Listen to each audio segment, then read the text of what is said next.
काशी की महिमा अपरंपार है। अनेक विशेषताओं के अलावा इस शहर को मृत्यु की नगरी भी कहा जाता है। हर हिंदू परिवार में ऐसी मान्यता है कि चाहे मरने की बात हो या मृत्यु के बाद संस्कार की, हमें काशी जाना चाहिए। जीवन और मृत्यु के मामले में काशी का क्या महत्व है?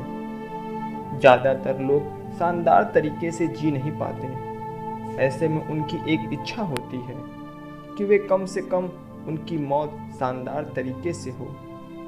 शानदार तरीके से मरने का मतलब है कि मौत के बाद सिर्फ शरीर का ही नाश न हो, बल्कि इंसान को परम मुक्ति मिल जाए। बस यही इच्छा लाखों लोगों को काशी खींच लाती है। इसी वजह से यह मृत्यु का शहर बन गया। लोग यही मरना चाहते हैं। हम सभी जानते हैं कि हर इंसान जन्म लेता है, लेकिन ऐसा नहीं है कि आपका जन्म अचानक हो गया। ऐसा नहीं है कि आप अचानक एक बच्चे के रूप में दुनिया में आ गए।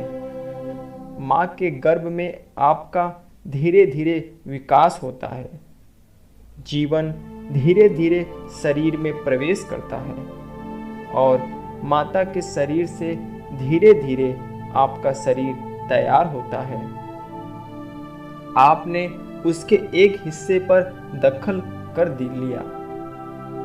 आपने उसके एक हिस्से पर दखल कर लिया और वह हिस्सा आप बन गए। ऐसा नहीं है कि कोई इंजेक्शन दिया गया और आप अचानक प्रकट हो गए।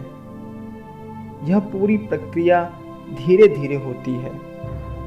इसी तरह अगर किसी इंसान की मौत हो जाए और कुछ समय तक उसके मृत शरीर को रोक कर रखा जाए, तो आप देखेंगे कि उसके नाखून, उसके चेहरे और सिर के बाल 11 से 14 दिनों तक बढ़ते रहेंगे।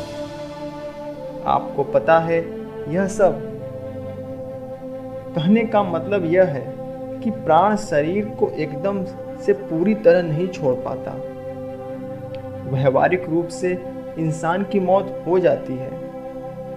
दुनिया के लिए तो इंसान अब नहीं रहा, लेकिन खुद अपने लिए वह अभी पूरी तरह मरा नहीं होता। मृत होने में उसे 11 से 14 दिन का समय लग जाता है। मरने के बाद तमाम तरह के कर्म कांड और क्रियाएं जिस तरीके से की जाती हैं, उसके पीछे यही वजह है। जब आप शरीर का दाह संस्कार कर देते हैं, तो वह सब कुछ तुरंत समाप्त हो जाता है। प्राण शरीर को एकदम पूरी तरह नहीं छोड़ पाता। दुनिया के लिए तो इंसान अब नहीं रहा, लेकिन खुद अपने लिए वह अभी पूरी तरह नहीं मरा होता है। काशी के मणिकर्णिका घाट पर जाकर देखिए।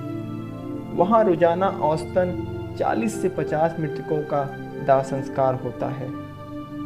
अगर आप वहाँ बैठकर 3 दिन भी साधना कर लें, तो आपको उस स्थान का असर समझ आ जाएगा। इसकी सीधी सी वजह यह है कि वहाँ बड़ी मात्रा में और बहुत वेग के साथ शरीरों से ऊर्जा बाहर निकल रही है। यह एक तरह से मानव बलि की तरह है, क्योंकि ऊर्जा जबरदस्ती बाहर आ रही है। इसी के चलते वहाँ जबरदस्त मात्रा में ऊर्जा की मौजूदगी होती है।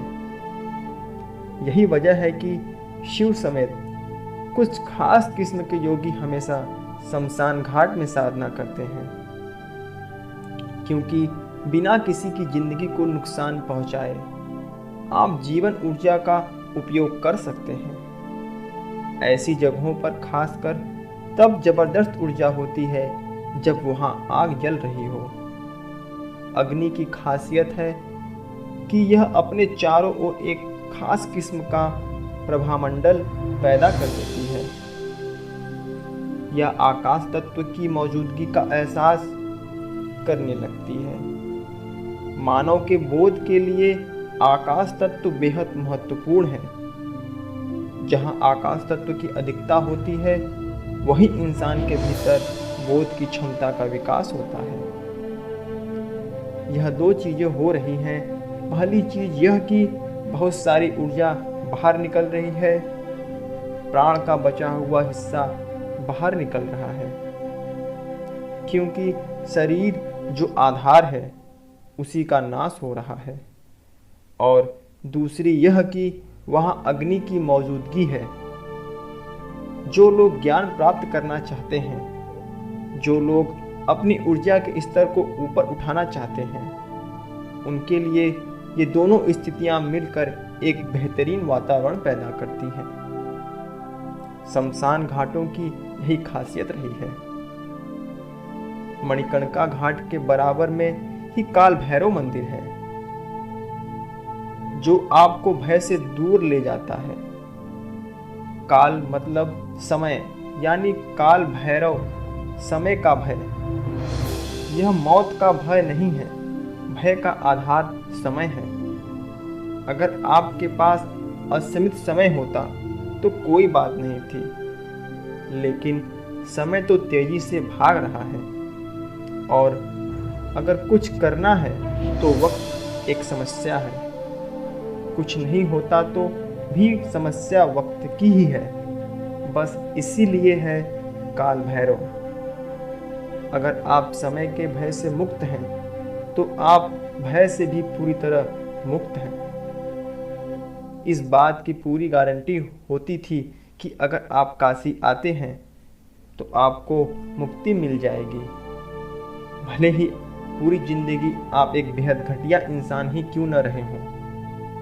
यह देखते हुए ऐसे तमाम घटिया लोगों ने काशी आना शुरू कर दिया, जिनकी पूरी जिंदगी गलत और बेकार के कामों को करते बीती।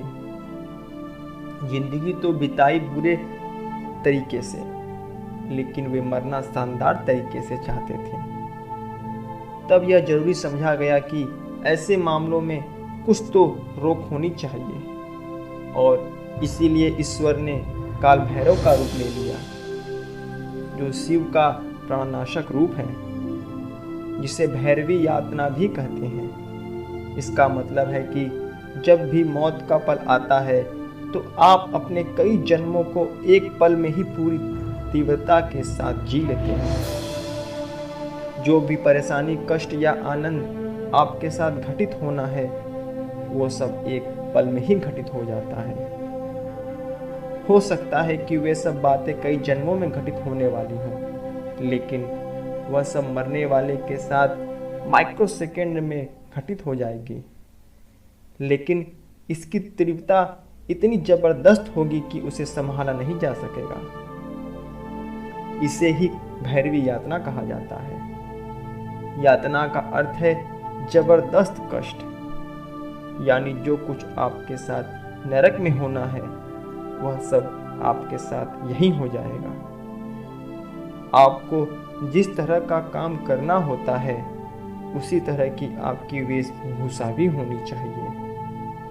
तो शिव ने इस काम के हिसाब से वेशभूषा धारण की और इंसानों को भैरवी यातना देने के लिए काल भैरव बन गए।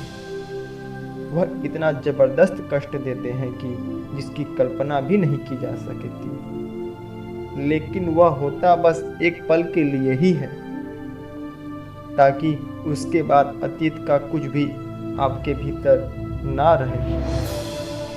अगर यह वीडियो पसंद आए तो कृपया चैनल को जरूर सब्सक्राइब करें।